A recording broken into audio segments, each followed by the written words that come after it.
Those who don't know me, I'm Hindi Diamond and I'm Vice President of the club for at least 15 years. Okay, on with the program. You're surely aware of the recent revolution in the publishing industry.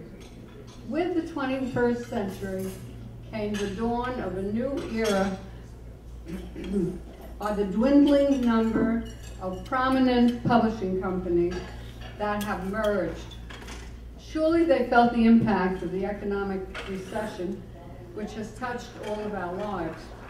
That's the bad news. But there are some good news around, and as a result, I'm happy to report that the previous stigma that had been imposed on self-published editors and writers has been lifted. And now it's quite acceptable for you to be on Amazon and others, and they will list your books on their websites, which they had refused to do several years ago. They wouldn't touch it. This is the good news for self-published authors, and even some well-known writers like Stephen King has been self-published recently, which is amazing. It truly marks a new dawn for writers and spreads a real wave of hope for those who previously were denied recognition. There's a new set of rules, and aspiring writers can reach countless websites listed under. You can go to self-publishing and find resources and companies that are willing and able to print their books and offer other services. Barnes & Nobles, for instance, sent this letter, which I thought was very interesting, and our first speaker will talk a little bit about it. It says, "Dear Mr. Mayor, thank you for sending us Entombed," that's the name of his book. "We welcome the opportunity." Welcome. Before they used to refuse anybody who had a self-published book. Now they welcome review books of all types from publishers large and small. That gives you an idea of where you can go from here, right? But beware, there are some scam artists who overcharge an unknowing first-time writer and do not provide all the services that they promise. I'll give you an example. Many years ago, about 15 years ago, a gentleman came up to my office, and his name was Ed Uhlan, U-H-L-A-N. He heard about me, wanted me to be his representative here. He had a publishing company, and he was telling me all the services that they give and the prices, which were outrageous, really, really high. I know the publishing industry very well, and price of paper and books and all that stuff. And so I turned him down, and he was so surprised that I said no. He couldn't believe it. You know, he thought he was offering me a great deal. Now, 2 weeks later, 60 Minutes had an entire piece on Ed Uhlan and how he cheated writers and overcharged them and never gave them the services that he promised. So that, you know, made me feel good that I turned it down. Anyway, that was then. This is now.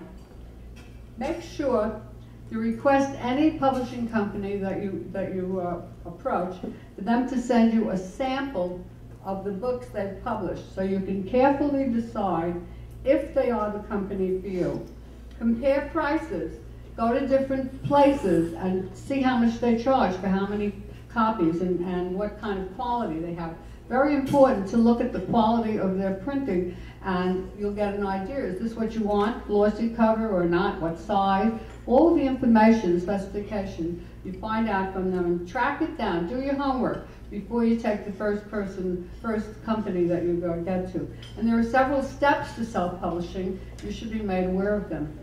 There's more to self-publishing, including what kind of publicity you will be getting, if any. New York publishers usually devote the lion's share of their marketing budget, meaning advertising, to the top 1% of books they publish, like Harry Potter series, for instance, or that of a 21-year-old so-called actress exposing all her affairs with Hollywood men. That goes, and they'll publicize it because they know that makes news. Ask other self-published writers for recommendations, and listen and absorb some of the criticism that they mentioned. Did they do a good job? Did they get out what you wanted? Did they use color or black and white? Find out all the details. Really, really study that, because it's very important to you, especially pricing. How many for 50 books? How many for 100 books? There are all kinds of questions that you should be asking them. A new handbook on the market, incidentally, which I just found, which you might find very useful, is called Jeff Herman's Guide to Publishers, Editors, and Literary Agents in the year 2010. I'd never heard of it before, and I read a little about it and got it.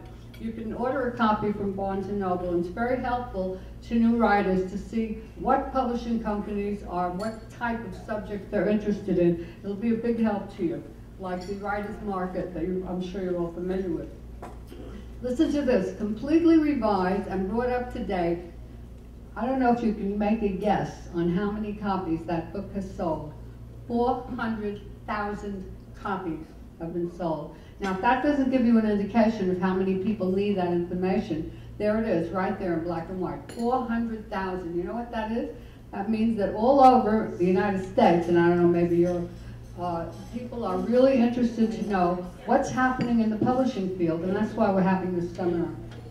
Today, we're very fortunate to have corralled 3 experts who are fantastic authors and who have self-published their book and sold them. The ones who haven't self-published have sold them, and we have an expert on that, as well as self-promoted their own work. And we'll hear all about how they did it.